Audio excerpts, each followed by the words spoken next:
Es un placer para mí poder liderar esta mesa hoy aquí en Casa de África. Venimos a hablar de cómo empoderar a la mujer africana empresaria. Primero que todo hemos de saber que la mujer africana sostiene África.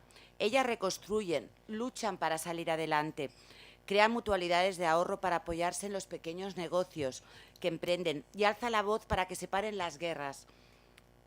Toda la sociedad africana se encuentra sostenida por el pilar que forman las mujeres.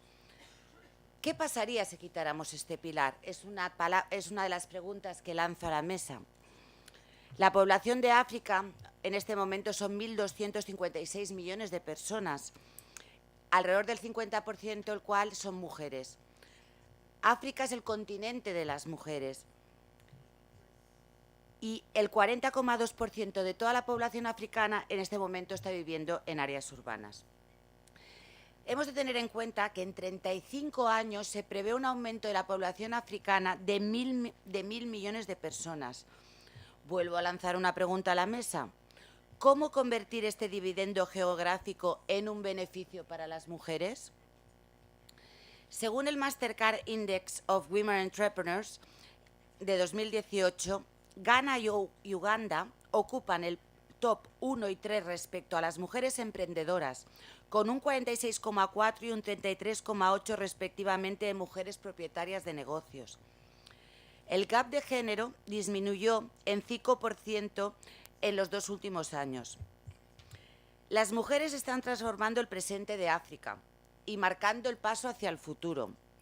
Según un estudio de Women Matter de McKinsey, en África, el 5% de las mujeres son CEO, el 22% de los ministros son mujeres, el 25% de los parlamentarios son mujeres, el 29% de los ejecutivos seniors son mujeres y el 36% de las promociones son para mujeres.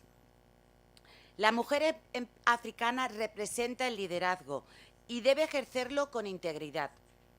Según el Banco Mundial, 2/3 de las africanas integran la población económicamente activa del continente y la proporción de empresarias es mayor que en cualquier lugar del mundo. La representación de las mujeres en consejos de administración en el continente africano es un 9% en África del Norte, un 11% en África Occidental, un 16% en África Occidental y un 20% en África del Sur. Por tanto, la media del continente africano de la mujer en puestos de responsabilidad es un 14%. Después de esta introducción, quería presentarles a mis contertulias. Disculpen, luego ya me presentaré yo, pero primero quiero presentar a mis compañeras de mesa. En primer lugar, quiero presentar a la presidenta internacional de Business Professional Women International, doctora Amany Asfour. En su carrera laboral es profesora de pediatría en el Centro Nacional de Investigación de Egipto. Se unió al sector privado como estudiante en la Facultad de Medicina. En pocos años estableció una empresa de equipos médicos con más de 30 marcas. Pronto se dio cuenta que la necesidad de una organización orientada al empoderamiento económico de las mujeres y la promoción de la mujer dentro del emprendimiento. Como resultado, estableció la Asociación de Mujeres de Negocios egipcia en 1995, con el objetivo de promover a jóvenes empresarias y proporcionar orientación a las mujeres propietarias de negocios pequeños y medianos. La organización también apoya la incorporación de la perspectiva de género en el mercado global.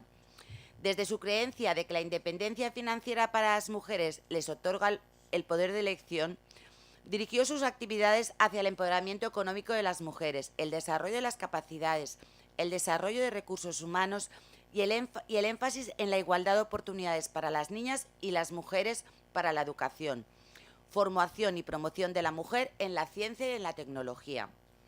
Desde sus inicios, la doctora Amany tuvo la creencia de que las mujeres africanas debían tener una sola voz y que el empoderamiento de las mujeres africanas es la clave para el desarrollo de África. La doctora Asfour estableció la Alianza Africana para el Empoderamiento de las Mujeres, que tiene puntos focales en toda África y su objetivo principal es el empoderamiento de las mujeres en África y el establecimiento de proyectos y la comercialización de productos para mujeres empresarias y mujeres propietarias de las pymes, sobre todo las empresas medianas en el continente africano. Ella está trabajando en las regiones africana, árabe y mediterránea a nivel internacional. Debido a la importancia de las organizaciones de la sociedad civil como socio para el desarrollo, la doctora Asfour fue elegida presidenta de Recursos Humanos, Ciencia y Tecnología del grupo UA-ECOSOC de la Unión Africana. Y tengo el placer de decir que es la presidenta internacional de la federación que yo lidero en España. La Odile Ndoumbe Faye, coordinadora del Programa de Género y Sociedad Civil del Centro para el Desarrollo de Género de la CEDEAO. Disculpa, Odile, si no he dicho bien tu nombre, es un poquito complicado para mí. La doctora Faye es socióloga e investigadora especializada en mujeres, género, familia, paz y seguridad.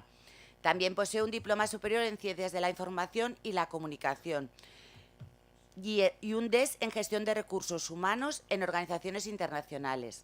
Desde 1990 hasta 2007 ocupó el cargo de jefa del Departamento de Documentación de la UCR de Ciencias Jurídicas y Políticas, jefa de la División de Comunicación de la Universidad Gaston Berger y directora de la antena de dicha universidad en Dakar. Después de 17 años en la UGB, dirigió de octubre de 2007 a marzo de 2016 la Secretaría Ejecutiva de AFAR, que agrupa a 22 países africanos con sede en Dakar. La doctora Faye se unió en abril de 2016 a ECOWAS, precisamente al Centro de Desarrollo de Género ECOWAS, como oficial de Programa y Género y Sociedad Civil. Trabaja particularmente en el diseño e implementación de programas de género para apropiación y operacionalización, jolines, qué palabrita, de políticas de género de la CEDEAO en los 15 Estados miembros. También colabora estrechamente con los actores de la sociedad civil para brindarles el apoyo necesario para el desarrollo y la implementación de proyectos innovadores. La doctora Faye contribuye para mejorar las condiciones de las comunidades en las regiones del ECOWAS y a la visibilidad e influencia en la agenda de internacionalización sobre género. Sabine Jafek, directora de Desarrollo Internacional para Oriente Medio y África en el Instituto de Empresa. Tras completar su grado de Administración de Empresas, trabajó en PricewaterhouseCoopers en Beirut, antes de trasladarse a Madrid en 2006 para completar el International MBA del IE. Desde su graduación, empezó a trabajar en el Departamento de Admisiones del IE Business School y actualmente es la directora de la región de África y Asia en el Departamento de Desarrollo Internacional del IE. Como parte del desarrollo de la conciencia de la marca del IE, en su región, Sabine ha dirigido la estrategia del B2B, la cual incluye la creación y promoción de relaciones tanto con empresas como instituciones clave, para así cerrar asociaciones de negocio estratégicas. Y como último, me presento. Mi nombre es Silvia Vigata, en este momento soy la presidenta de Business Professional Women Spain. Somos la Federación de Mujeres Empresarias que pertenecemos a la Federación Internacional Business Professional Women International. Como en mi carrera profesional soy parte de un grupo de empresas que se llaman Grupo Asisum. Nos dedicamos a la reconstrucción de componentes mecánicos para los vehículos. Por tanto, es una empresa familiar con más de 35 años de bagaje y que nuestro principal objetivo es la economía circular. O sea, de una materia vieja creamos una materia nueva. De un motor viejo creamos un motor nuevo. Esta es mi vertiente profesional. Soy Bachelor in Business Administration por St. Louis University, madre de 2 hijos y encantada de estar con todas ustedes. En este momento empezamos la mesa de debate.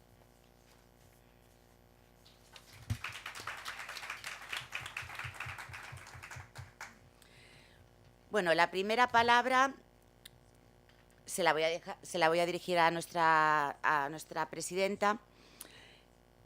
Doctora Amany, en uno de los estudios citados se recogía la siguiente afirmación de una emprendedora sudafricana.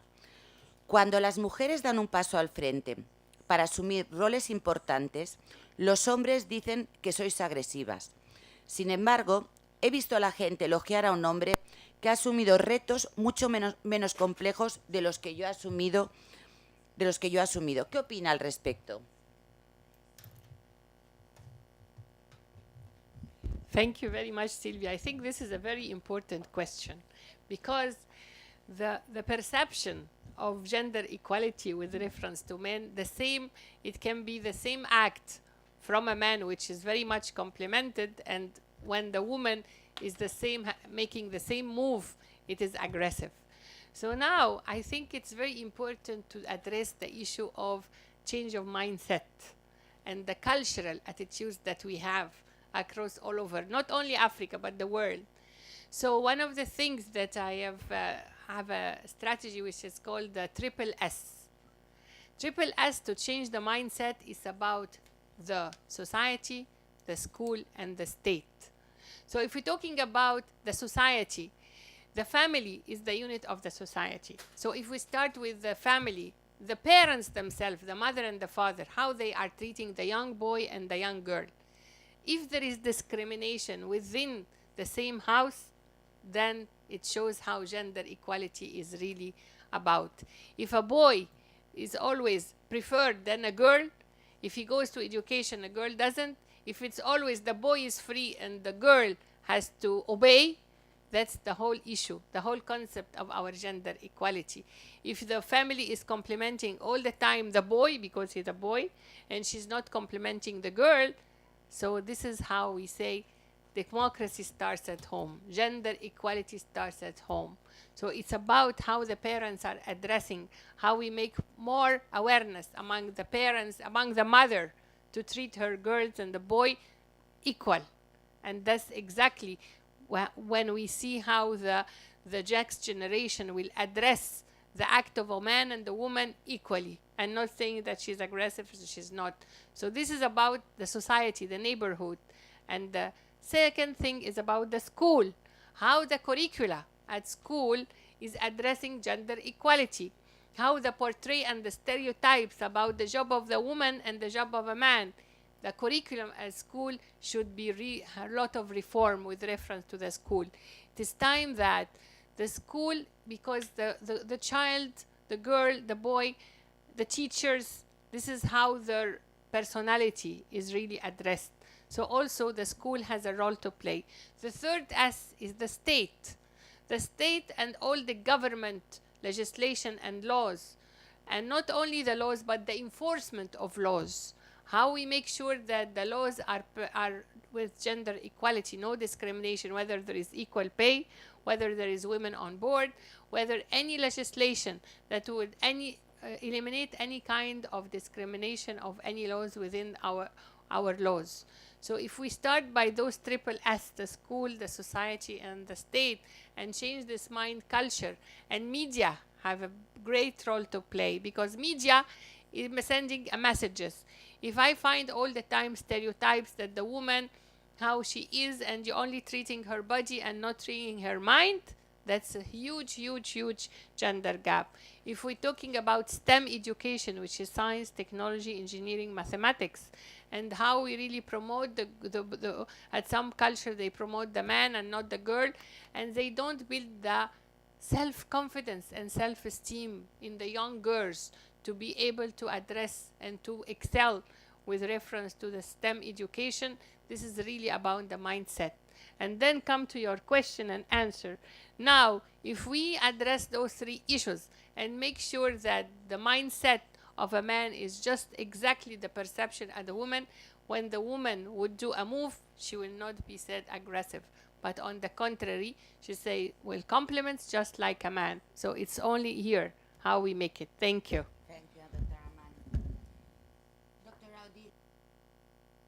Doctora Odile, el número de mujeres en puestos de liderazgo ha aumentado, pero no su influencia. ¿Los gobiernos y sociedades civiles en África se toman en serio la diversidad de género? ¿Se encuentran las mujeres africanas con el denominado techo de cristal debido a la naturaleza patriarcal de la sociedad?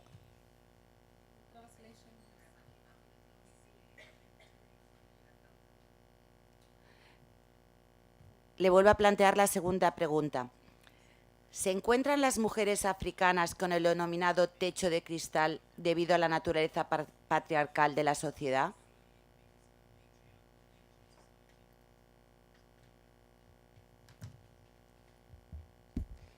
Merci beaucoup, Madame la modératrice. Je voudrais, avant de répondre à votre question, vraiment vous présenter les remerciements de la CEDEAO pour nous avoir associés à cette importante rencontre aux îles Canaries.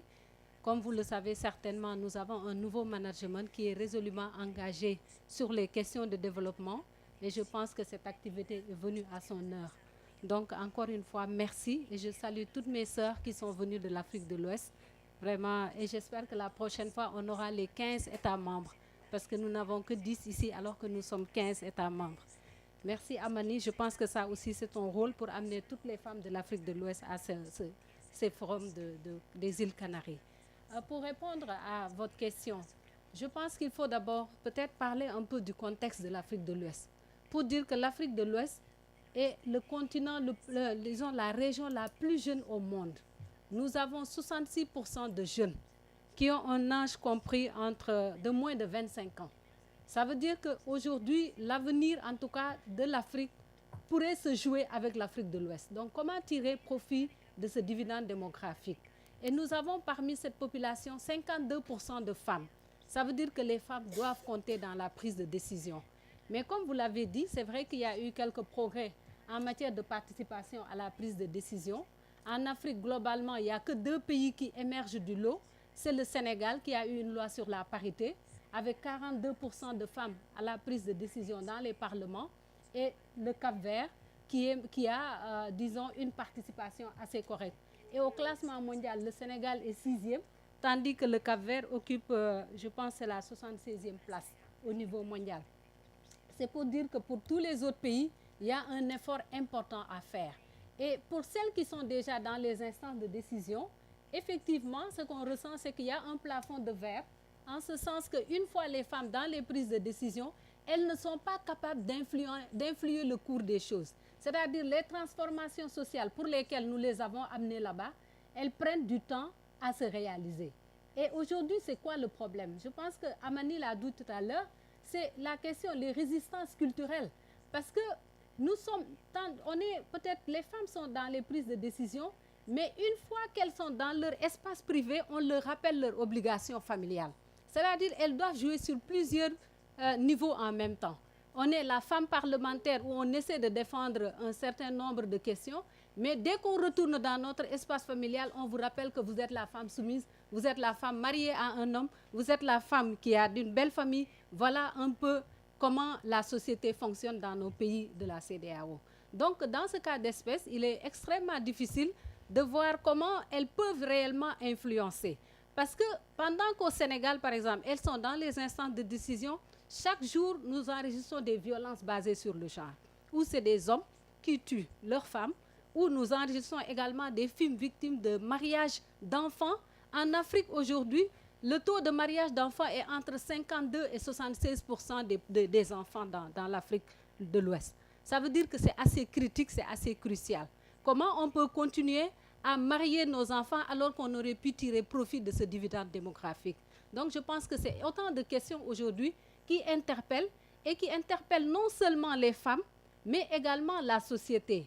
C'est les processus de socialisation qu'il faut changer. Il faut qu'on change la manière, Amany l'a dit, de nos 3 S, comment l'État prend en charge ces questions-là, parce qu'il faut des lois pour contraindre justement les hommes à accepter la présence des femmes dans les prises de décision. Au Sénégal, il a fallu une loi sur la parité pour que finalement les hommes acceptent de mettre les femmes dans les instances de décision. Donc je pense que ça, c'est une bonne pratique qu'on peut reproduire dans les autres pays de la CEDEAO. Maintenant, au niveau social également, il faut que les femmes, comme la communauté, acceptent que les femmes comptent dans la prise de décision.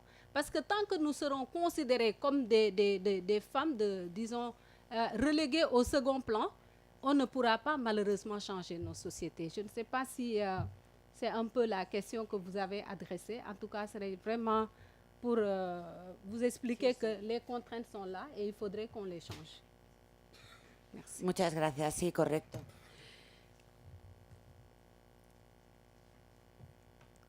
Le lanzo una pregunta a la señora Sabine Yazbek. Según palabras de la marfileña Cristina Caggio, educar a una mujer es ayudar a construir una nación. ¿Cómo tendría que cambiar la educación en estructura y en contenido para asegurar que los estudiantes y los profesionales fueran lo más ágiles posible en cuanto a poder adaptarse y abiertos de cara a fomentar la diversidad en un futuro en sus entornos? Women in reality are the backbone of the African economy, and we've seen that with several interactions earlier on. And they hence have a very critical role to play in inclusive economic development. At the end of the day, as you mentioned, women are mothers in their families. They have a multiplying factor. When you educate a woman, you educate the entire family. There are more probabilities of having kids, finalizing their education, and more and hence having a multiplying effect there. So there's an entire impact on the family, a real impact, and on gender diversity too. Everything that is included in the academic and on the social experience of students in schools or in higher education has an impact on the professional and the personal aspect of students or graduates. And this is our strong belief at IE, and this is what we take into account whenever developing programs.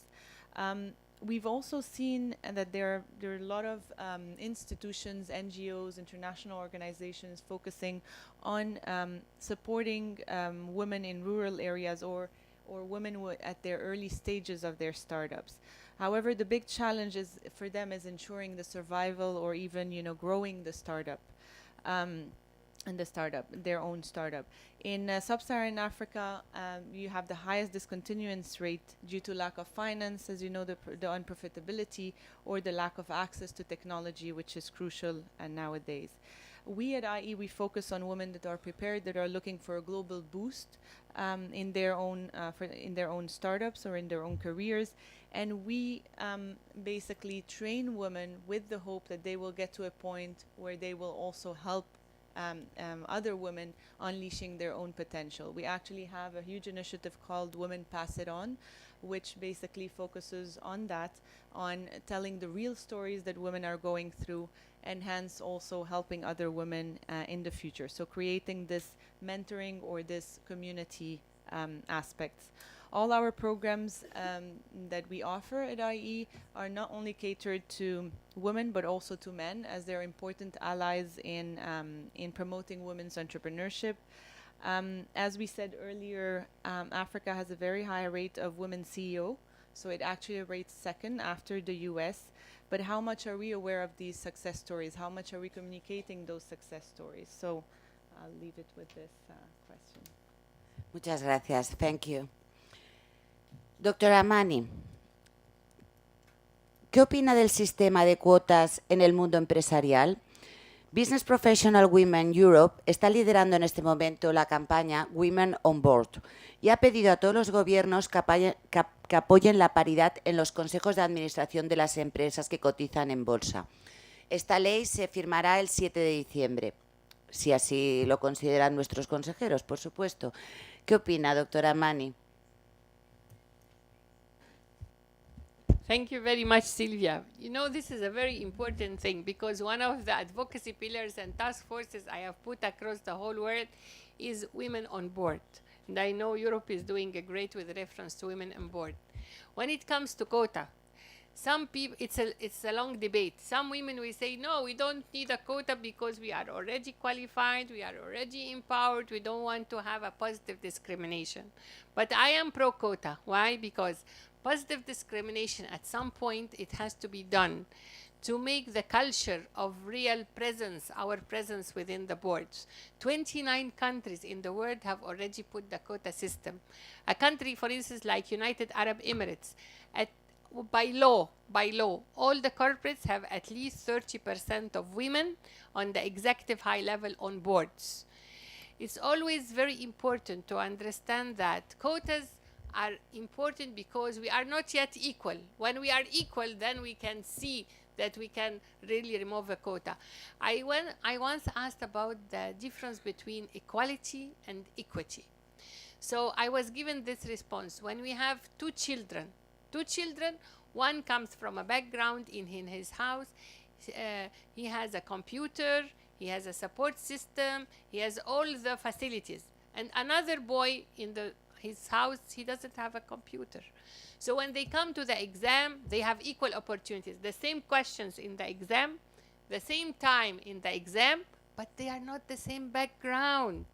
So you see, we cannot see this as equality, because this system of the young boy having computer in his house, he has all the facilities, and the other one doesn't have this background. When they come on the same line, the same exam with the same question, the same time, they will not perform the same, because they don't come from the same background. So this is the whole issue between our gender equality, between men and women. If you do not put positive discrimination and put quota in the systems, we will be far, far, far behind. So it is time that we have our governments put legislation for the corporates to have women on board. We have a great advocacy pillars with women on board. Also to change this mind culture and enforce the law. Sometimes you put the law, but there is no enforcement of law. So we need to be very much observing how the law. And if you see that the statistics across the world will show that companies and corporates which have more women on board will excel with reference to profitability. So this is also a fact-based that we judge upon it, why we need more women on boards. So it is really a very relevant question. I am pro-quota, and I think all our business and professional women across the world are working to have more women on board. I think Spain is doing it, France is doing it, even in Africa we are doing it. So in our 100 countries of the International Federation of Business and Professional Women, we are putting women on board to make sure that we have quota, and also the issue of quotas with reference to government procurement, because this is also another thing that we are working on it. You know that government procurement in the world is attributed to $15 trillion, and women have access only to 1%. So with reference to respect to all the government tenders, you cannot leave it like this. You have to have a special preferential treatment with reference to the government procurement, to have a special percent of all government purchases go to women, owners of business women. Because unless we do this positive discrimination and do quota, we will go nowhere. We will compete with big multinational companies. So when we put like Kenya implemented this. Now 30% of all government procurement in Kenya goes to SMEs, women, youth, and people with disabilities. And I am so proud that I was one of the women who addressed the heads of states within the COMESA and asked the heads of state to have this quota for women with reference to the government procurement.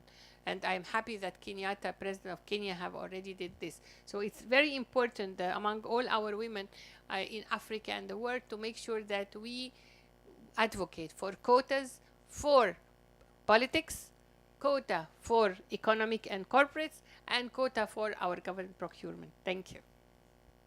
Thank you, Dr. Amany.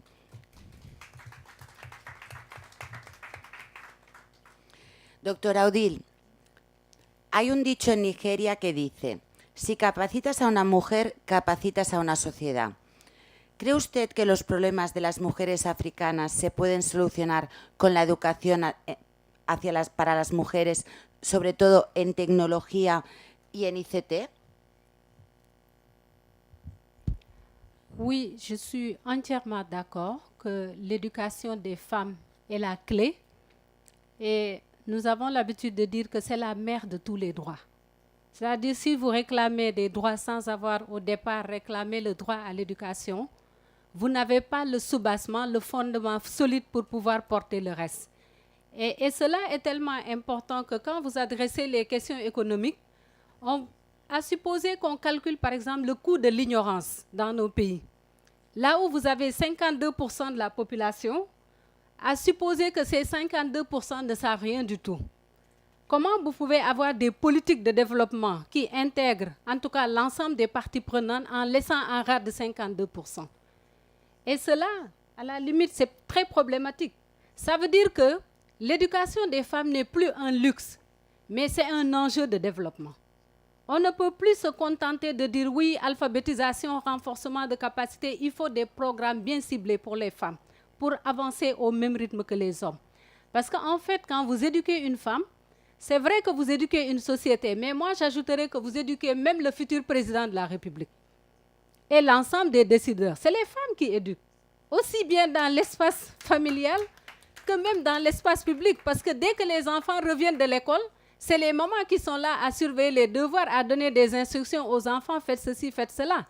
Aussi bien, donc l'éducation est pour nous, en tout cas en Afrique de l'Ouest, au-delà de l'éducation formelle, c'est une question holistique qui intègre plusieurs aspects. Ce n'est pas seulement l'éducation formelle, savoir lire et écrire, mais savoir vivre, savoir être et avoir une aspiration fondée sur des valeurs. Donc voilà un peu comment on construit la personne chez nous, la personne africaine, et la femme a un rôle fondamental à jouer là-dessus. Maintenant, par rapport à la femme, qu'est-ce que l'éducation lui apporte? Ce qu'on voit, c'est que ça diversifie ses choix. Quand vous avez, le fait de ne pas savoir est problématique, mais quand vous avez la possibilité de comprendre, vous diversifiez votre choix. Et vous contribuez au bien-être de la famille. Parce que quand votre enfant est malade, vous n'allez pas aller voir quelqu'un pour lui demander de lire votre ordonnance pour vous, mais vous pouvez lire l'ordonnance, vous pouvez soigner votre enfant à la maison et donc vraiment être à l'abri de certaines questions. L'autre aspect de l'éducation, c'est aussi les questions d'hygiène au niveau familial. Ça, c'est des questions extrêmement fondamentales et on n'en parle pas beaucoup. Quand la femme a tout le bagage nécessaire, elle a plusieurs informations sur l'hygiène, sur le bien-être de la famille et donc du coup, elle travaille à ce que cela soit bien pris en compte dans la famille. La question des droits, je l'ai dit tantôt, l'éducation est la mère de tous les droits, mais également d'autres droits également collectifs et individuels garantis. Les questions de violence basées sur le genre. Souvent, les femmes qui n'ont pas été à l'école, elles pensent que c'est un droit réservé à l'homme. Parce que quelque part, la religion dit l'homme peut battre sa femme, peut corriger sa femme. Et souvent, les hommes en font un droit au point d'exagérer, en tout cas dans la question, dans la relation homme-femme. Mais la femme instruite déjà, elle sait qu'il y a des lois qui garantissent ces questions-là et que personne ne peut se permettre de lever la main sur elle. Mais malheureusement, quand on n'a pas été à l'école, on aura déjà le premier venu qui vous sert peut-être parfois des informations fausses en vous disant oui, quand par exemple vous acceptez que votre mari vous bat, cela peut avoir un impact positif sur l'avenir de vos enfants. On le dit souvent en Afrique, que la femme soumise, c'est elle qui est à mesure aujourd'hui de mettre au monde ou bien de donner la chance à ses enfants d'occuper des postes de responsabilité. Et donc, quand on croit à des choses comme ça, c'est vrai que l'exagération sur vos droits ne vous pose aucun problème. Vous acceptez tout. Peut-être la dernière chose, c'est la question du pouvoir économique des femmes. Les femmes sont pour la plupart dans le secteur informel et malheureusement qui n'est pas bien encadré et qui malheureusement fait que les femmes sont très vulnérables. Mais par contre, pour celles qui ont été à l'école, celles qui ont le niveau d'information requis, elles sont mieux organisées et mieux préparées pour affronter certaines difficultés, notamment les questions de tracasserie. Quand vous faites le commerce transfrontalier, vous avez beaucoup d'intervenants sur les frontières qui vous réclament de l'argent. Alors qu'en réalité, au niveau de l'espace CEDEAO, ces droits sont garantis, libre circulation des personnes et des biens. Mais quand vous ne connaissez pas vos droits, justement, vous pensez que cette personne est dans le droit de vous réclamer telle chose et cela ne favorise pas vraiment un commerce normal, en tout cas un entrepreneuriat féminin assez encadré dans nos pays. Désolée d'avoir été longue, mais je pense que ce sont ces questions importantes.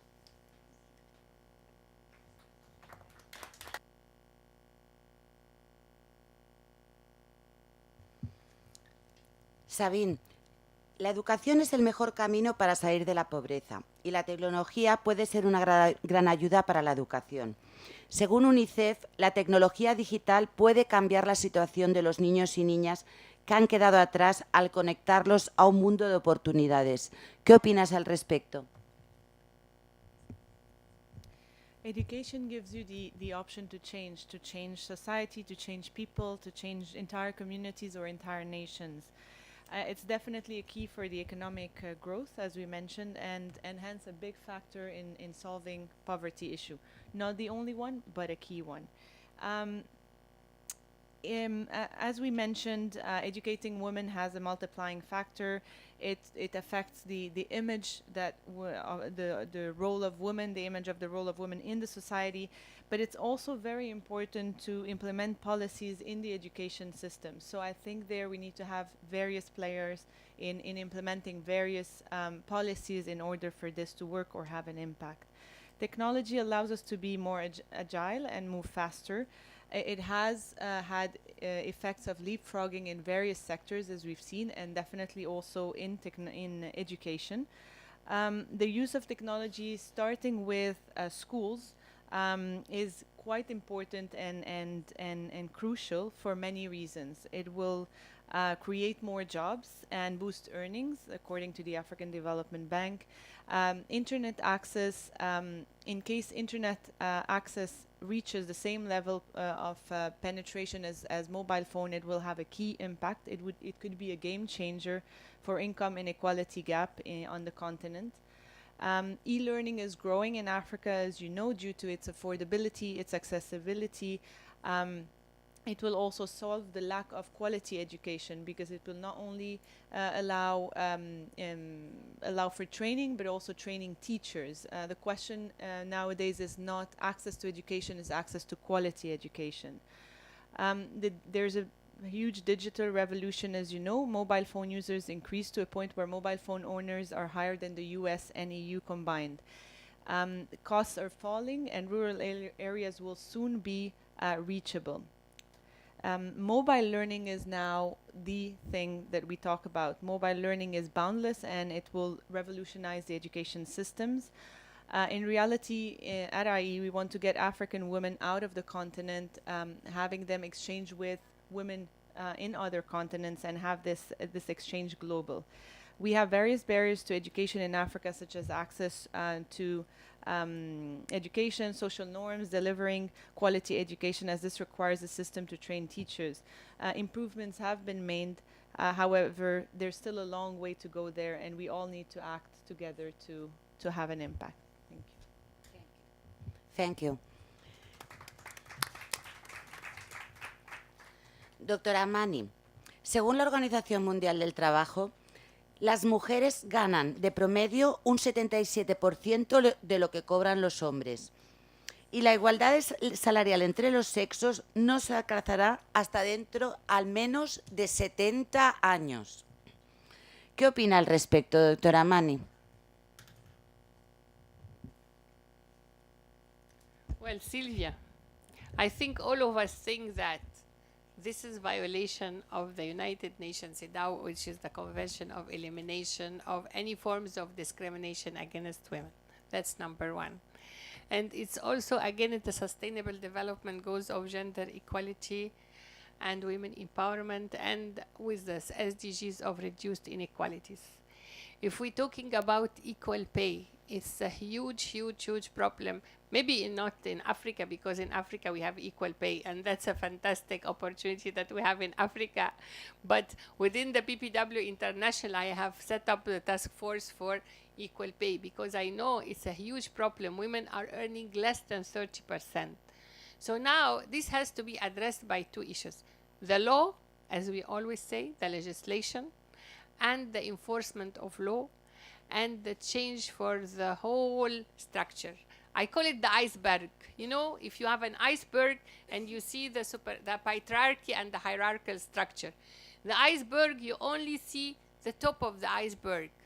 But the whole root of the iceberg, this is what we have to really work together, all of us, to melt this iceberg, this patriarchal structure and the hierarchical thinking of this gender inequality.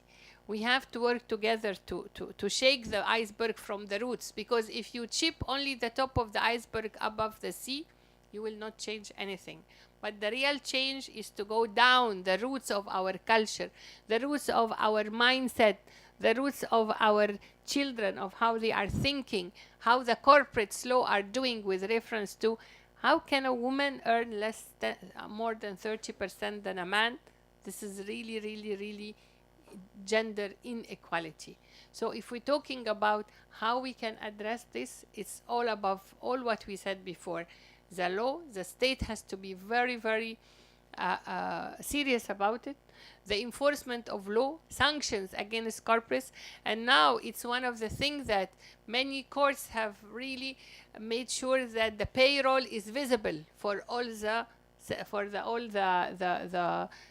employees, because when a payroll is hidden and is not visible, you will not be able to know who is taking more than who. So now is many of the cases that has put into court, it's make sure that the payroll is visible so that the employees will be knowing who is taking what.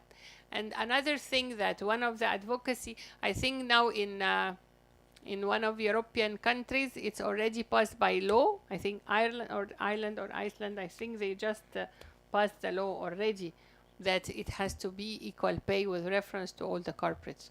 We also have to work very much with the government and with the corporates, because the multinational companies are the one who are leading this way of unequal pay. So with the women empowerment principles, for instance, that BPW International is working with the private sector to make sure that there is gender equality, this is one the thing of we have to address. Also, the governments, when they are sourcing from tenders from big corporates, they have to understand that they have to give a score for the corporates who are implementing gender equality in their companies. So if there is no gender equality in their companies, they should not really promote them or take from them. So this, we have to establish some incentives and some sanctions for the corporates who are not having this gender equality. So I think it's a multi-approach from all of us as government, as civil society, and the private sector and media.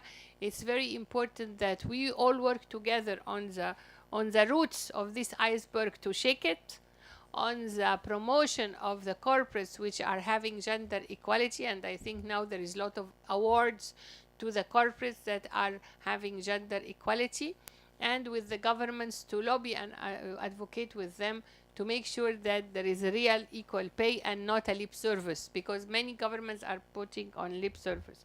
So it is time to see that by fact and make visible the payroll, because gender pay gap is not acceptable now with all our efforts, and it is time. And I know Europe is doing a great with equal pay that we are having in our BPW International task force for equal pay that is led in order to make everybody work with the governments and the corporates. Thank you. Doctora Odile, al principio de la presentación he lanzado una pregunta. He explicado que toda la sociedad africana se encuentra sostenida por el pilar que forman las mujeres.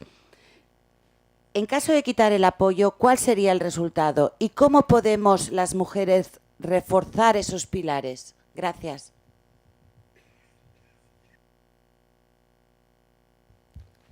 Merci. Je voudrais, pour répondre à cette question, mettre ça en lien avec la question des femmes entrepreneurs. Peut-être que ça va être un exemple assez concret. La femme, effectivement, est le pilier de la famille parce qu'elle est dans la production des denrées, disons des cultures de subsistance. C'est-à-dire, quand les femmes vont au champ, elles produisent plus pour nourrir la famille que pour la commercialisation. Et la commercialisation est entre les mains des hommes. Les femmes aussi sont dans le secteur de la transformation agricole. L'essentiel des femmes africaines, plus de 70%, s'activent dans la transformation des produits agricoles. Elles sont aussi dans la chaîne de valeur agricole, très actives. Elles sont également dans l'élevage de petits ruminants, vraiment dans des activités qui normalement supposent générer beaucoup de ressources pour elles. Et pour cela, donc, elles sont le pilier des ménages parce que c'est elles qui nourrissent les familles. Ça, on est tous d'accord en Afrique, c'est les femmes, c'est le produit agricole de la femme qui sert pour nourrir la famille. L'homme utilise ses revenus pour sa production pour la commercialisation. Donc, vu comme ça, normalement, le rôle de la femme devait être renforcé en tant que pilier. Mais malheureusement, il y a un paradoxe. C'est-à-dire le rôle que joue la femme ne rime pas forcément avec une reconnaissance, une valorisation de ses droits. Et de plus en plus, on sent que plus la femme apporte, malheureusement, moins elle est considérée, en tout cas dans certains milieux.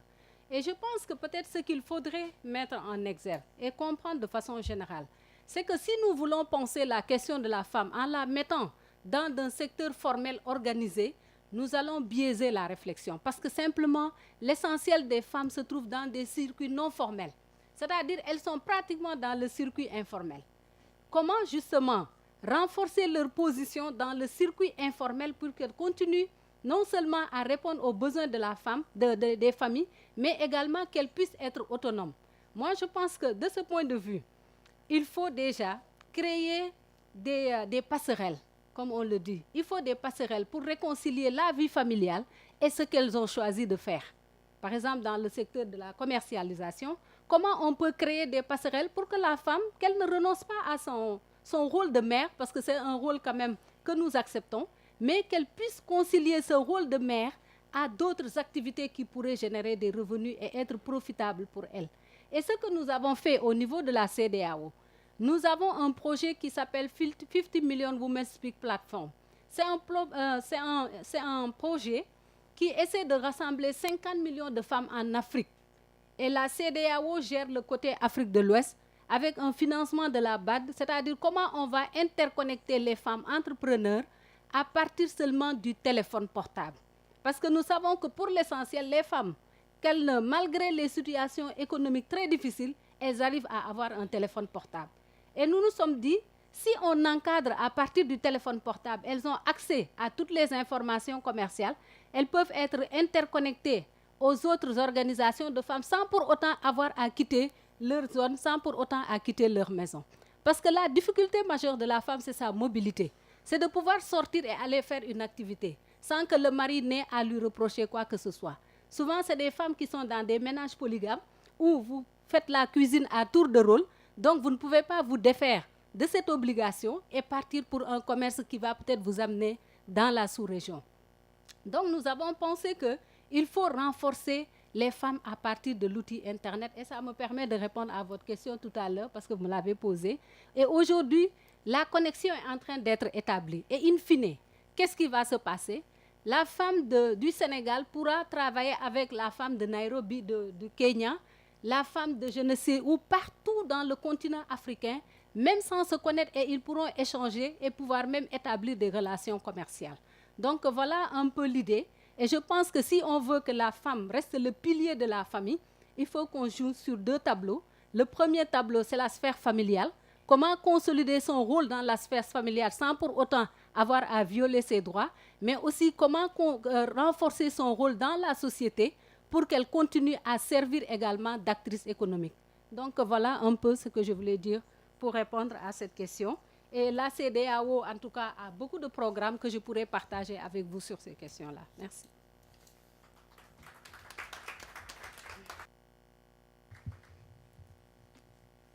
Sabine, ¿puedes hablarnos un poco sobre tu trabajo en el Instituto de Empresa en África? ¿Trabajáis alguna línea específica enfocada al desarrollo de la mujer?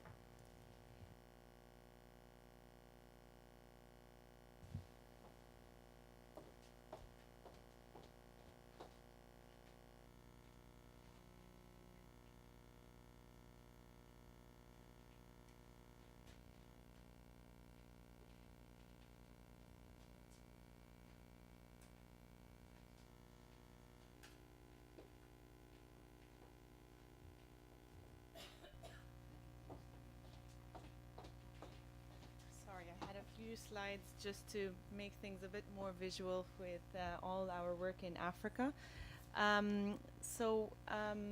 Probably, I mean, in case you don't know, we are a truly global school. We're based in Madrid. Oh, okay. We're based in Madrid, and it's an extremely international institution. So we focus a lot on diversity, and this is why we've been involved for the past 10 years on the continent doing a number of different activities. Africa is also definitely crucial to the learning of the students on campus. So if we want to be a truly global school, we definitely need to have students impacting the learning of the rest of the students, but also projects on the continent. We currently have more than 150 students from all over Africa. We have ongoing projects, a microfinance project in Ghana, a water management project in Ethiopia, and we also have a number of activities running in Nigeria and South Africa, academic partnerships around the continent, and 2 regional offices, one in Lagos and one in Johannesburg. But we have more than 50 events on an annual basis, different types of events in over 20 cities. So I would say we're quite active. We also try to build an ecosystem, a community through different partnerships. We signed a partnership with Move Me Back and Into Growth just to reconnect the African diaspora also to the continent, bringing talent back. We've signed also a partnership with Casa Africa last year, and we're very happy to be participating here. We have different academic partnerships in Morocco, in Ghana, and in South Africa. We've recently launched the Africa Center last September. This is a real, a firm commitment to the continent and the importance of the continent for the learning and for the entire experience of the students on campus. The center will be dedicated to revolutionize the way Africans see themselves, whether in Africa or also in the diaspora. We have a very strong focus on women. So yes, under the Africa Center and all our activities in Africa, we do focus very heavily on women. As I mentioned, we have an initiative umbrella called Women Pass It On, which is focused on telling the real stories of women, building role models, and helping other women make it to the top. We have also a number of African scholarships. This is a scholarship recipient from Kenya. She's a medical doctor, and she works in Kenya in Philips in their innovation, leading their innovation arm. We also have a mentoring project in terms of building role models. Also, we've had 2 new advisory board members join our international advisory board members. One of them is actually is a co-founder of a leading ICT company in Nigeria, which is definitely not an area that necessarily we had women. So back then it was really impactful.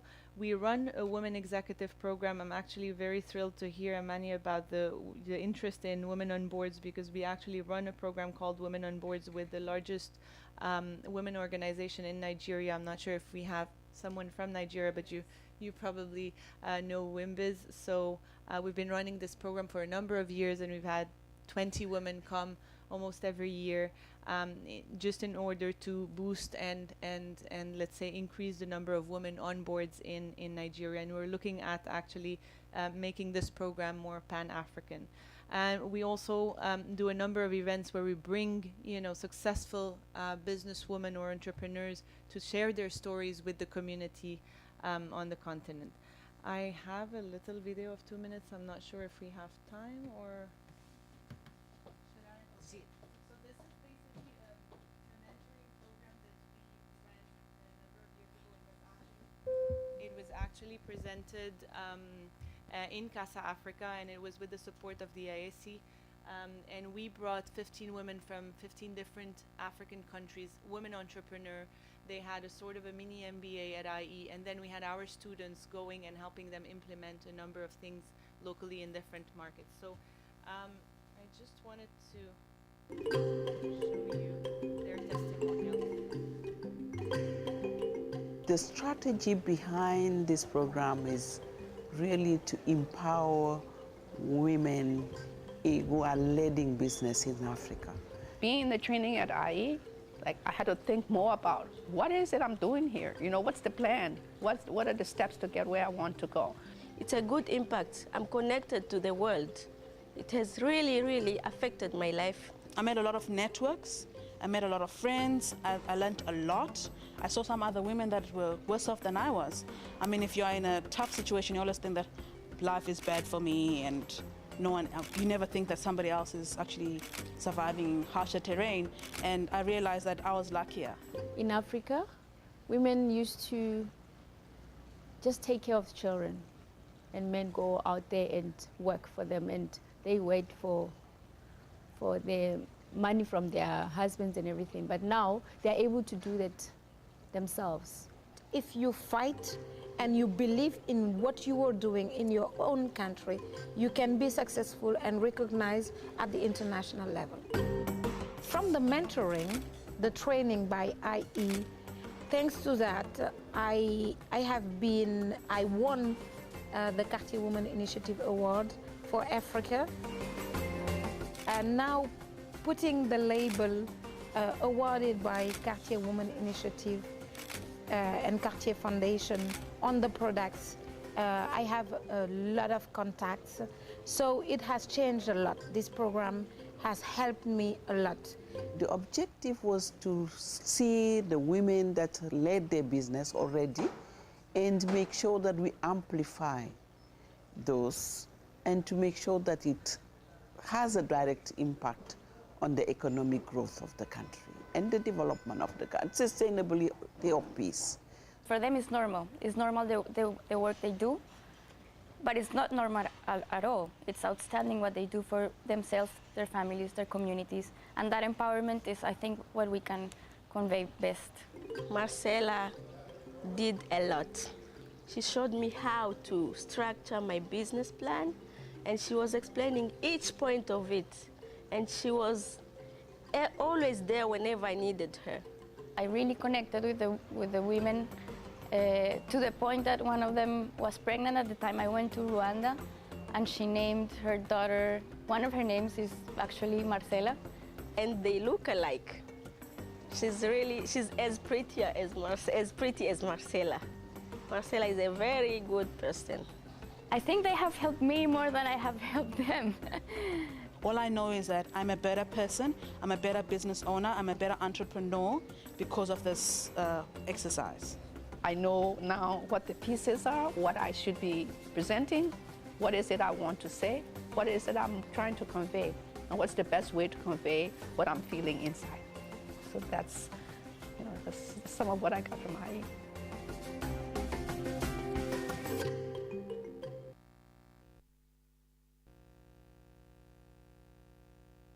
Since everybody's using African proverbs, I just wanted to leave this one to finish. Thank you. Muchas gracias. Bonito vídeo, Sabine, precioso, la verdad. Bueno, doctora Amany, vamos para la última pregunta. Hay una frase de la doctora Amany que me encanta, que ya la ha dicho hoy, ya la ha dicho. If you want to go fast, go alone. If you want to go farther, you go together. Yo no podía dejar de decirla hoy porque creo que las mujeres hemos de estar unidas. Entonces, doctora, por favor, acabe esta frase. El futuro de la diversidad de África Occidental es y se logrará con...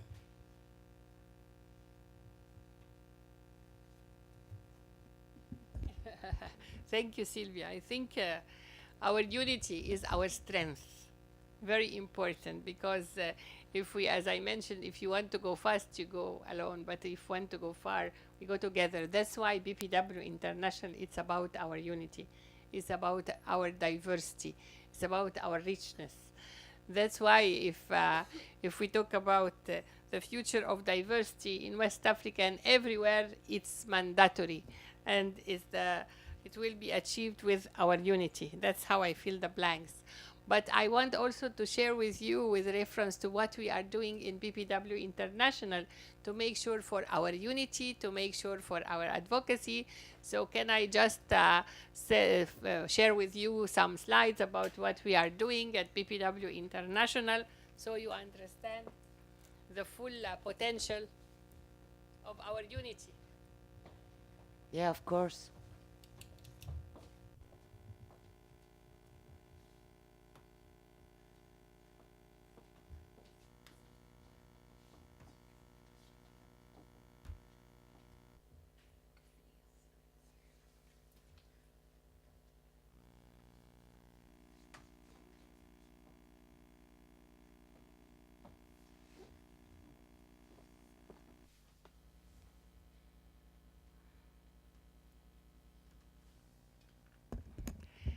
So this is some of the slides I will walk through with you to see how our unity and how BPW International really what we are doing to overcome the challenges for business women and for the economic empowerment of women. This is the theme that I have put for this triennium, empowering women to realize the Sustainable Development Goals. This is the first Congress in 1930 in Geneva. So you see, we are dated since 1930, and that's why I always say our unity is our follow-up. Those are the women that we are carrying the torch from them. So, and you know that the triennium theme in 1936 was the women of the work of women in modern world in different spheres of business, science, art, and professions. So you see, in 1930, this was their theme, talking the same challenges as we are talking about. That's why this triennium I have put empowering women to achieve all those, the 17 goals of Sustainable Development Goals is about no poverty, zero hunger, gender equality, STEM education, health, economic growth. So, and also going with our African guiding vision of an integrated, prosperous, peaceful Africa driven by its own citizens and representing a dynamic force of the international arena. So if we talk the SDGs and Africa vision, we have to understand that our African continent is the richest continent in the world. But unfortunately, it's the poorest. Because why? Because we don't invest in our African brains and human resources to manage our natural resources. And we are 50% of the African continent. So how do we really invest in our human resources of our African women? And more than 95% of our African enterprise are micro, small, and medium enterprises. So how do we empower our SMEs? We are 55 countries that need really collaboration among ourselves. And because this session is about the challenges, some of the challenges of our small, medium enterprises, I call them the 8 Ps. The first P is the product development. If we have a woman, she needs to standardize her product, to have quality, to be competitive, to have branding, to have designing, value addition for our product. And then the presentation of our products, which is very important, about the packaging, about the pricing, how we make sure that when we have here the School for Business who can tell, and they have a lot of things to tell us how to do with the studies and the competitive price. The popularity, which is marketing, advertising of our product across all over Africa, and finding regional and international thing. Payment, it's about financial services and how we have really financial inclusion for women to have access to credit, or how to have this payment. It's about the post, which is about how we ship our product in Africa, whether by road or let us say about cross-border women traders, what they are doing across continents. Proper information about our products, our trade agreements, and now with the continental free trade area in Africa, we need to know more. Really, it's about the power to achieve and to lead and to market. That's why the whole ecosystem that we are talking about, which is about the women empowerment and entrepreneurship promotion, it's about the empowerment of women. So what is the real power? Because if we're talking about our unity and our empowerment, we need to understand that the real power is the potency and the capacity to act and to implement, which means that we have all the will to empower women. But if we don't work together in unity, as your question is saying, to have the capacity to act and to implement with reference to the policies and the legislation, we are not powerful. We are powerless if we don't really implement what we advocate for. So this is, as I mentioned, the triad of empowerment. It's about the 3 pillars: the personality of the women, how we help her, because women should help women. That is our unity. We have to build her capacity to have self-confidence, self-esteem, to make her educated, training, and the policy is about what we advocate with the governments to have the real legislation and the legal system. And then the product, how to help her to have a good product, whether it's a service or a product that has been made. This can never be achieved except with this circle. It's about awareness, it's about education, capacity building, training, young entrepreneurship and mentorship, as you just said about mentorship and building the entrepreneurial culture. It's about access to financial resources. That's why one of the task force I have put is about financial inclusion, access to technology and information, technical assistance, advocacy, project development. So our strategy for women empowerment, that's why women are helping women, is about the awareness and building the entrepreneurial culture. It's about access to information, advocacy and lobbying, access to training and capacity building. So these are the advocacy pillars I have put in order that women help women.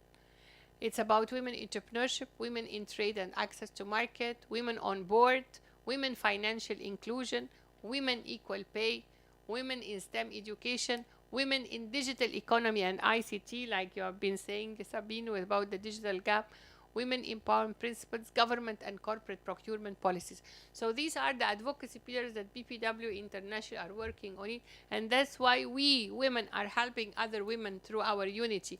And we have also sectorial pillars like women agriculture, agribusiness, women environment and climate change, women in water and sanitation, in energy and green economy, women health and well-being.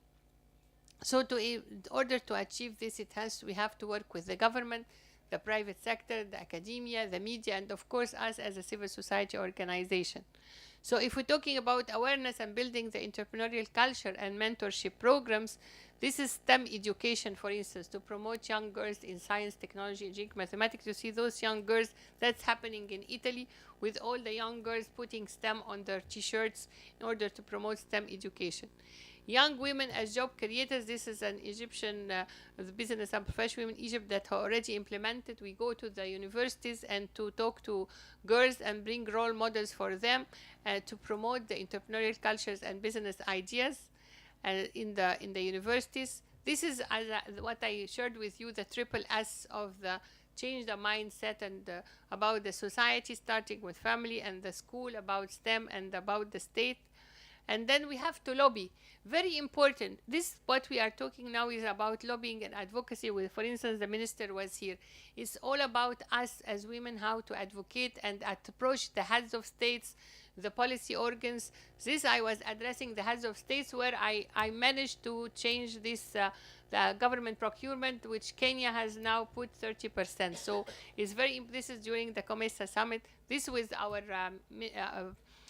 President of Liberia, Ellen Johnson Sirleaf. She already left office, but she is an advocate for women. This is with the President of Uganda, talking about women STEM education. This is with the President of Ghana. You know, President Nana, he is now championing the gender equality in the African Union, and this is how we make sure that the heads of states are with us. This is the President of Namibia.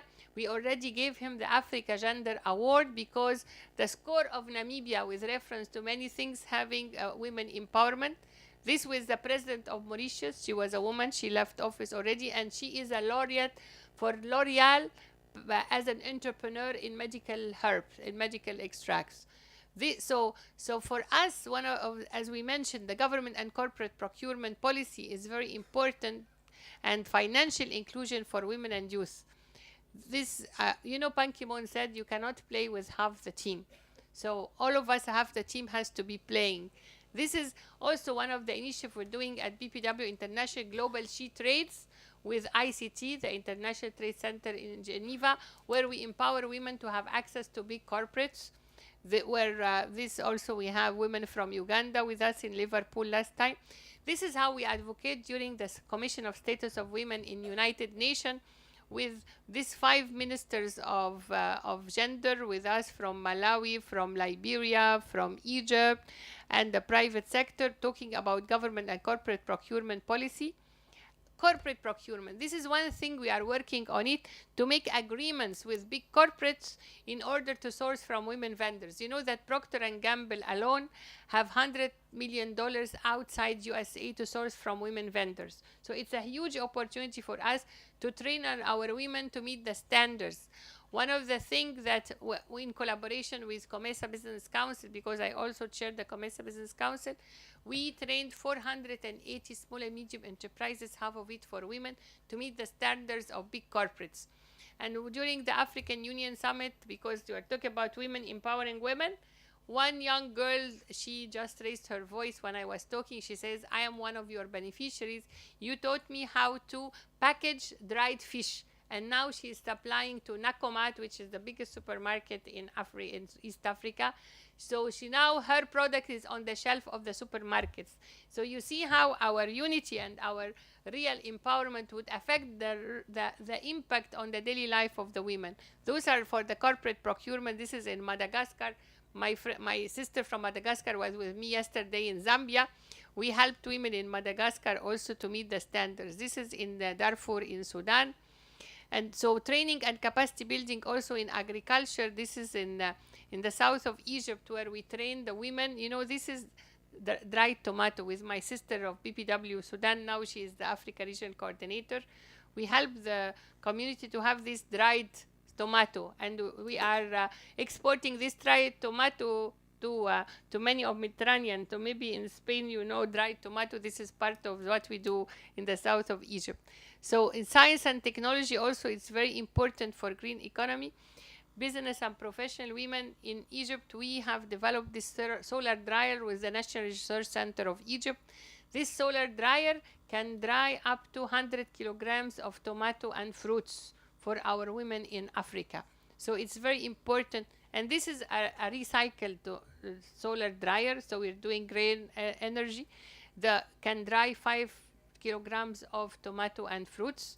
So you see, this is a group of young entrepreneurs who have invented a machine for harvesting sesame, you know, but they want finance to have this prototype for the machine. So we help them during our congress. You can see many of our PPW in Africa in our congress in Cairo to finance their project. This is all our PPW from Africa coming. So financial inclusion is also a big issue that we are talking about now. African central banks has pledged to have certain financial products for women entrepreneurs, and we all have to advocate for it. Also to have this Magrasa Machel, I hope you all know Magrasa Machel. She is really working on the financial inclusion, not only on the high level, but simple digital payment solution. A cross-border women trader, how she is able to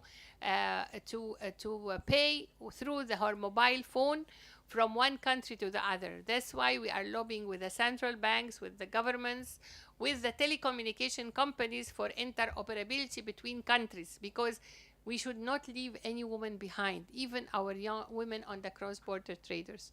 So training, capacity building, and one of the projects that I am very happy because it was supported by the Spanish government, it's about the Business Development Center and Business Incubator, Hatshepsut, where we have to promote economic growth, and we have the startups of business. These are our target groups: startup business, micro, small, medium enterprise, owners of companies, and then women in the informal sector, youth and university students, women in the rural area.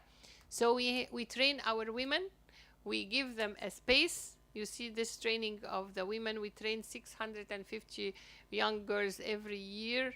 And this is our business center. This is training for women entrepreneurs in Africa in our center, in Business Development Center. This is for the youth. How to write a business plan, how to register your company, because many of our African women are in the informal sector.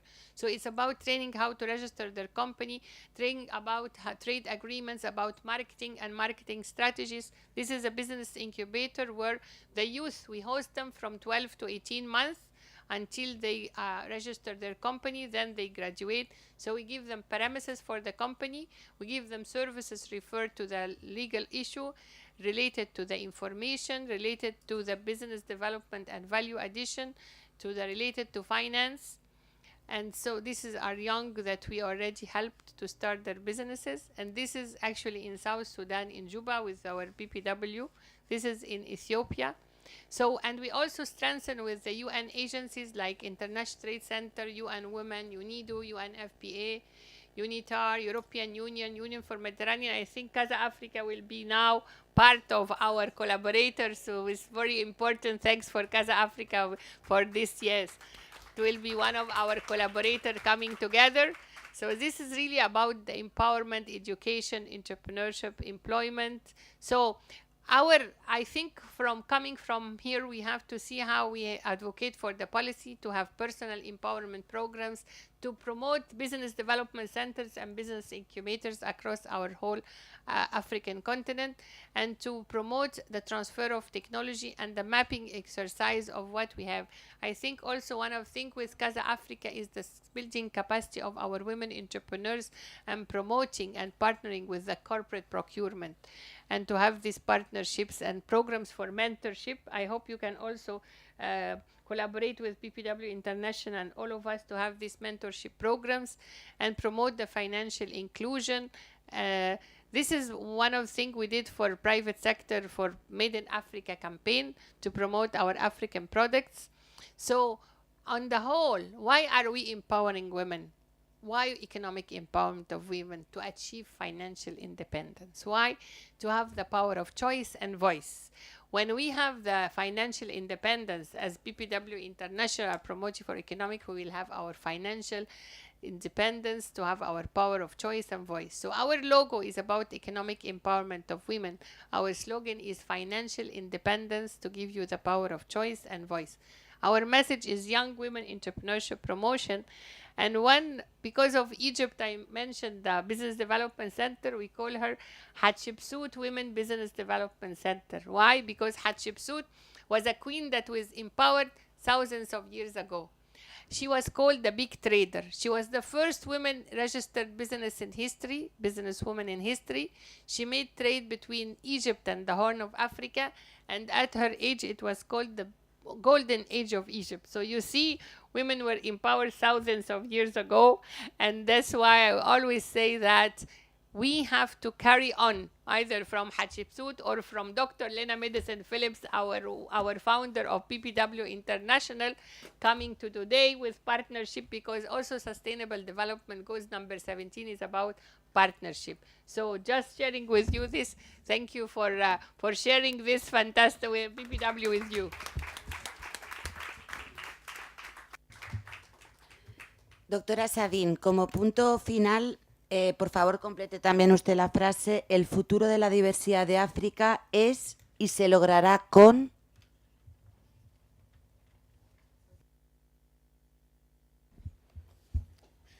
Okay, the future of diversity in West Africa is promising and will be achieved with the conjunction of government, civil society and women actors efforts.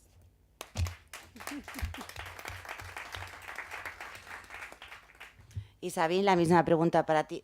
Excuse me, sorry, I called you. I'm so sorry, yeah. Sabine, la misma pregunta para ti. El futuro de la diversidad de África es y se logrará con...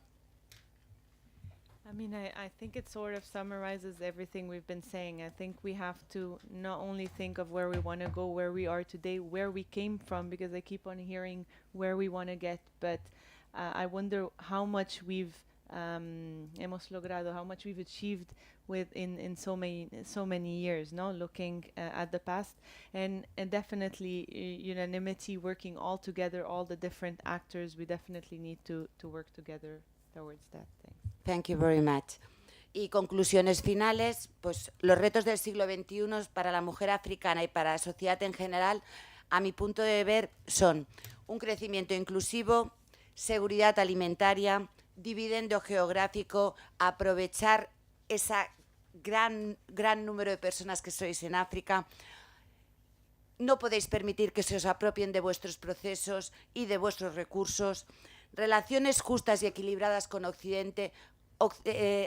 Las empresas occidentales no son vuestros propietarios, la propiedad es vuestra, es de África.